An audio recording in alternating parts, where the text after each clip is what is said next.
Welcome to the Learning Pines YouTube. We hope this video helps. You start by prepping the skin so removal works evenly. Wash with warm water and a gentle cleanser, then lightly exfoliate damp skin. Use a loofah or scrub with 20-30G grit and focus on rough patches. Once done, rinse. You want surface pigment lifted, but not raw skin.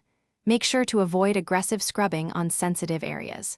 This first pass removes the top layer of fake tan, so the later treatments penetrate more effectively and reduce streaking. Next, you perform deeper removal.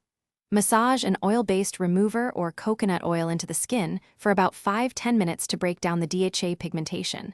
Oil lifts the product without harsh chemicals.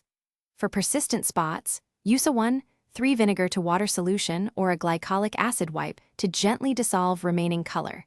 Limit contact time to avoid irritation.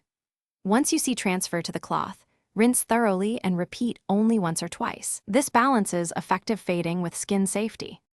Finish by neutralizing the area with cool water and patting dry, then apply a rich moisturizer or soothing aloe to restore the barrier and prevent patchiness. If patches remain, use a dedicated self-tan remover product overnight and reassess in the morning. This gives time for deeper pigments to lift. If you notice redness or burning, stop immediately. Apply a cool compress and a fragrance-free barrier cream. If irritation persists or worsens, seek medical advice. This ensures clear results while protecting your skin. Thanks for watching. Consider subscribing if we helped you.